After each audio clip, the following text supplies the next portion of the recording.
안녕하세요. 장지은입니다. 오늘도 저희 3강 위험물 운송 주체의 역할과 책임에 대한 식별에 대한 주제로 해서 여러분하고 위험물에 대한 강의를 한번 해보도록 하겠습니다. 저희 제3강에서는요, 저희 위험물 운송 주체에 대한 역할과 책임에 대한 식별이라고 하는 타이틀을 가지고 저희가 수업을 진행을 할 건데, 저희가 항공화물 운송이다라고 하는 것은 잘 아시다시피 저희가 간접 판매 방식으로 운송이 진행이 되어지잖아요. 그렇기 때문에 화물 대리점이라고 하는 부분이 저희가 운송의 주체로서 저희가 일을 하고 있는 것을 보아주실 수가 있는데, 즉 화물에 대해서 운송 의뢰를 하는 화주라고 하는 부분에 쉬퍼가 있고요. 당연히 간접 판매 방식으로 운송이 진행이 되어지기 때문에 화물 대리점 프레이트 포워더가 해당되는 화물을 접수하게 되어지는 거고, 해당하는 프레이트 포워더나 화물 대리점 같은 경우에는 항공기를 실질적으로 소유하고 운항을 하는 자는 아니잖아요. 그래서 물리적으로 항공 화물이 운송하기 위해서는 바로 비행기, 항공기라고 하는 운송 수단을 소유하고 운항 서비스를 제공하는 항공사에게 해당되는 화물을 저희가 접수함으로 인해서 물리적인 화물에 대한 공간의 이동이 일어나는 운송 서비스가 진행이 되어지는 부분이죠. 그러면 저희가 위험물 운송을 한다라고 했을 때에도 당연히 위험물 관련해서 화주라고 하는 부분에 대한 저희가 운송 주체가 있는 부분이고, 그 다음에 화물 대리점이라고 하는 운송 주체가 있는 부분이고, 그 다음에 실질적으로 운송을 진행하는 항공운송 사업자라고 하는 오퍼레이터에 대한 운송 주체가 있는 것을 보아주실 수가 있겠죠. 그러면 각 운송 주체별로 어떠한 책임을 가지고 있는지에 대한 부분에 대한 식별을 이번 강의를 통해서 저희가 살펴보고자 한다라고 보아주시면 될 것 같아요. 그러면 제일 처음에 나오는 부분이 바로 화주에 대한 책임에 대한 부분을 저희가 한번 살펴보고자 한다라고 하는 부분이죠. 그러면 앞서 강의에서도 제가 여러 차례 말씀을 드렸던 것 같은데, 저희가 화주라고 하는 자는 당연히 화물에 대한 운송 의뢰를 하는 자이고, 당연히 화물에 대한 운송 의뢰를 하는 자 같은 경우에는 자신이 제공하는 화물에 대해서 가장 잘 아는 자라고 하는 부분이죠.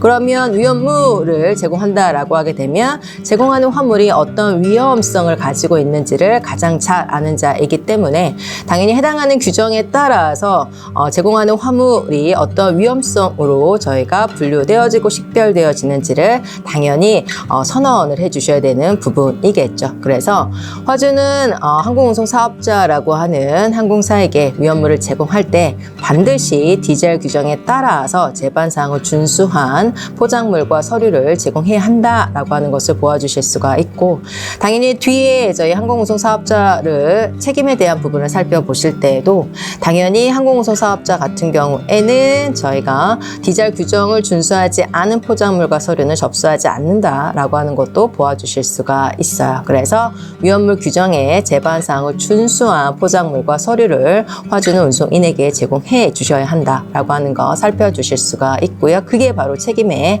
하나의 내용으로 살펴주실 수가 있다라는 거죠. 당연히 화주는요, 저희가 디젤 규정에 따라서 제반사항을 준수해서 포장물과 서류를 제공해 주셔야 됨과 더불어서 당연히 국가 간의 화물에 대한 이동 서비스라는 개념인 거잖아요. 그렇다라고 하게 되면 이용하고자 하는 항공사가 만약에 별도의 베리에이션을 두고 있다라고 하게 되면 그에 따른 또 규정도 준수해 주셔야 되는 부분인 거고, 만약에 운송하는 구간에 있어서 관여되는 국가가 만약에 수립해 놓은 제반사항이 있다, 별도의 베리에이션이 있다라고 하게 되면 당연히 그에 따른 규정도 준수해 주셔야 되는 부분이겠죠. 그래서 출발지, 경유지, 도착지 국가에서 별도로 요구하는 규정이 있다, 그러면 당연히 준수해 주셔야 한다라고 하는 것을 보아주시면 되고요.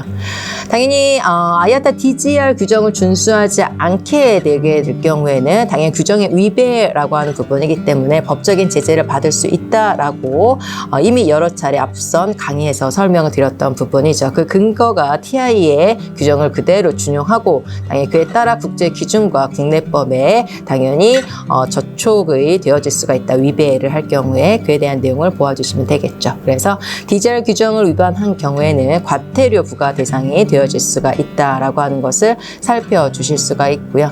우리나라 같은 경우에는 항공안전법에 근거해서 위험물 관련된 기준이 수립되어 있다라고 말씀을 드렸었는데, 제70조와 제71조, 72조 이렇게 3개의 조에서 저희가 항공위험물 관련된 규정을 적용하고 있는데 만약에 저희 위험물 규정에 따라서 준수하지 않고 운송이 진행이 되어진다라고 하게 될 경우에는 저희 항공안전법 시행령 별표 5에 근거해서 저희가 과태료 부과 대상이 되어진다라는 것도 살펴주실 수가 있어요. 그래서 그런 내용들 보아주시면 될 것 같고요.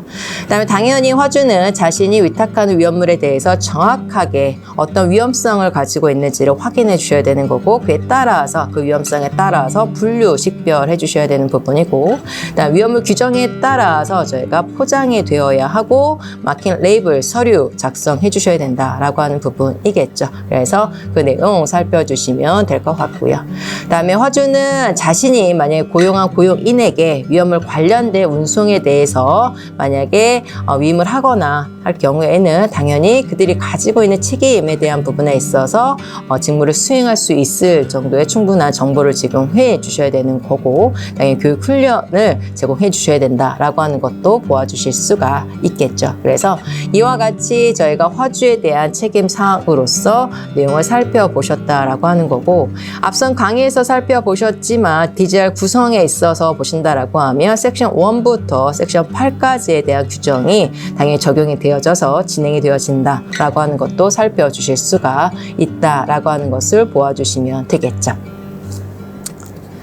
그 다음에 저희가 화물 대리점, 카고 에이전트에 대한 책임에 대한 부분을 또 한번 식별해보자 라고 하게 될 경우에는 당연히 간접 판매 방식으로 항공 화물 운송 서비스가 진행이 되어지기 때문에 당연히 무역계약상의 화주 같은 경우에는 프레이트 포워더라고 하는 화물 대리점에게 당연히 화물에 대한 운송 의뢰가 이루어지는 부분인 거고 화물 대리점은 접수하는 화물에 대해서 당연히 항공운송 사업자에게 화물에 대한 재위탁과 더불어서 운송 의뢰를 진행을 한다라고 하는 것을 보아주실 수가 있겠죠. 그럼 화주가 제공한 정보를 토대로 해서 제공한 화물에 근거해서 DGR 규정의 제반상을 준수했는지를 당연히 화물 대리점 또한 확인해 주셔야 되는 부분이다라고 하는 거고 화물을 접수할 때는 DGR 규정의 제반상을 준수했는지 여부도 당연히 확인해 주셔야 되는 거고 특히나 운송에 적합한 포장물인지 여부에 대한 확인이 필요하기 때문에 외관상의 이상 유무 당연히 확인해 주셔야 되는 부분이다라는 거고 만약에 잠재되어 있는 위험성이 있다라고 하게 될 경우에는 화주와 재확인을 통해서 당연히 미신고 또는 오신고의 위험물이 발생이 되지 않도록 저희가 책임에 대한 부분을 다 해 주셔야 된다라고 하는 것을 살펴주실 수가 있겠죠. 그 다음에 만약에 혼재 화물로 운송이 되어진다라고 하게 될 경우에는 위험물과 비위험물이 하나의 에어웨이비를 통해서 저희가 운송이 진행이 되어진다라고 하게 될 경우에는 당연히 위험물과 비위험물은 분리해서 저희가 접수가 항공사에게 진행이 되어줘야 되는 부분이다라는 거죠. 왜 그러느냐? 당연히 위험물이라고 하는 것은 위험물에 대한 접수 절차가 있겠죠. 그 접수 절차라 함은 당연히 DGR상의 위험물 규정의 제반상을 준수한 포장물과 서류인지를 확인하고 접수하는 과정이기 때문에 그러한 접수에 대한 과정이 이루어져야 되기 때문에 당연히 일반 화물과 위험물이 하나의 에어웨이 빌로서 저희가 콘솔되어져서 진행이 되어진다라고 하게 될 경우에는 별도로 분리해서 제공이 되어져야 된다라고 하는 것을 보아주실 수가 있고 위험물을 담고 있는 포장물 같은 경우에 위험물과 관련된 서류 관련해서는 당연히 DGR 규정에서 요구하는 제반사항은 풀리 다 적용해서 진행이 되어줘야 된다라고 하는 것도 살펴주실 수가 있는 부분이겠죠. 그래서 그 내용 살펴주시면 되겠다라는 거고요. 그 다음에 저희가 항공사의 책임이라고 하는 것을 살펴주시게 되면 지금 항공운송 사업자라고 보아주실 수가 있겠죠. 그럼 항공운송 사업자라고 하는 부분에 있어서의 책임이라고 하는 부분은 당연히 화주가 운송 의뢰를 하는 포장물과 서류를 접수하는 단계부터 시작이 되어지겠죠. 그렇다라고 하게 되면 저희가 DGR 규정에 있어서 섹션 9이라고 하는 핸들링 파트에서 다루고 있는 기준에 따라서 접수, 보관, 탑재 저희가 운송이 당연히 진행이 되어진다라고 하는 것을 보아주실 수가 있어요. 그럼 접수하는 부분에 있어서도 어떠한 근거에서 진행이 되어지느냐라고 하게 되면 당연히 화주가 제시하는 저희 포장물과 서류는 DGR 규정상의 제반사항을 준수한 포장물과 서류만을 항공운송 사업자는 접수한다라고 하는 부분이겠죠. 그러면 접수하는 직원 같은 경우에는 당연히 화주가 제시한 포장물과 서류가 DGR 규정의 제반사항을 준수했는지를 확인할 수 있을 정도의 역량을 갖춘 그러한 자이어야겠죠. 그래서 관련된 교육 훈련 당연히 받아야 된다라고 하는 부분인 거고, 접수를 하는 부분에 있어서 규정 하나하나 체크하는 데 있어서도 당연히 신속하고 빠르게 저희가 정확하게 그런 규정 준수에 대한 부분에 대한 확인이 이루어지는 부분에 있어서도 제가 별도의 서류를 통해서 점검이 이루어진다라고 하는 걸 보아주실 수가 있는데, 그게 바로 체크리스트라고 하는 접수 점검표라고 하는 부분이 있어요. 그래서 접수 점검표를 활용해서 화주가 제시하는 포장물과 서류가 DGR 규정의 제반사항을 준수했는지를 확인하고 접수가 이루어진다라고 하는 것을 보아주실 수가 있다라는 거죠. 그래서 이렇게 접수된 아이는 보관을 하게 되어지는 거고, 탑재가 이루어지고, 당연히 저희가 위험물을 담고 있는 포장물 같은 경우에는 각 이벤트 구간 발생되어지는 단계별로 이상 유무를 반드시 점검해 주셔야 된다라고 하는 부분이죠. 그래서 접수 시에는 당연히 DGR 규정의 제반사항을 준수한 포장물과 서류인지를 확인하는 부분인 거고, 그 당시에 당연히 확인할 때 운송상에 적합한 포장물인지, 외관상에 이상 유무 없는지, 누출이 있는지 없는지 등에 대한 점검이 이루어지는 부분이고요. 당연히 접수한 후에 보관하고, 그 다음에 ULD라고 하는 단위 탑재 용기에 저희가 빌드업이라고 하는 적입 작업이 이루어지고, 비행기에 탑재가 이루어지는 각 이벤트 단계별로 이상 유무 당연히 확인해 주셔야 되는 부분이다라고 하는 것을 보아주시면 되겠죠.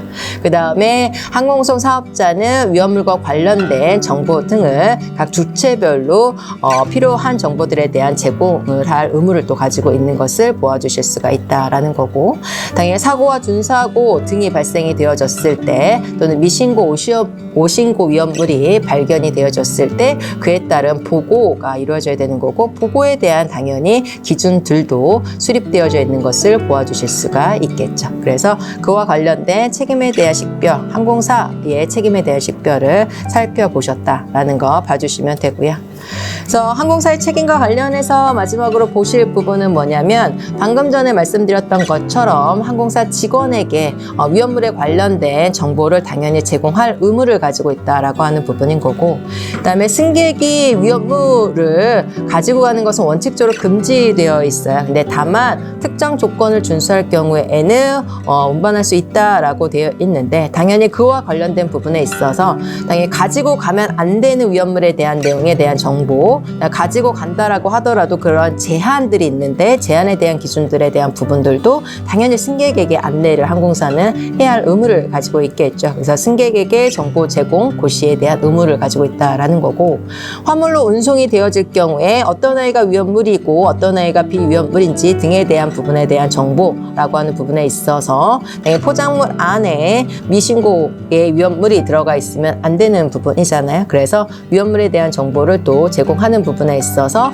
화물 접수처에 관련된 그 위험물에 대한 정보를 또 제공할 의무를 항공사는 또 가지고 있다라고 하는 것을 보아주실 수가 있겠죠. 그래서 이번 강의에서는 저희가 위험물 운송 주체에 대한 역할과 책임에 대한 식별을 다루어 보았고, 화주와 그다음에 화물 대리점, 그다음에 항공운송 사업자라고 하는 항공사에 대한 책임을 구분해서 설명을 드렸다라는 거 보아주시면 되고요. 다음 강의에서는 저희가 위험물에 있어서 이제 분류 체계라는 것을 좀 다뤄보려고 해요. 그래서 위험물이라고 하는 것은 1강에서 말씀드리고 2강에서도 말씀드리긴 했지만, 저희가 총 9가지의 클래스로 구분이 되어지는 부분이거든요. 그럼 분류에 대한 체계에 대한 부분은 저희가 DGR 규정집 섹션 3 저희 클래시피케이션에 대한 기준을 가지고 설명을 드리는 방식으로 진행을 하도록 할게요. 이번 강의도 수고 많으셨습니다. 다음 강의에서 뵐게요.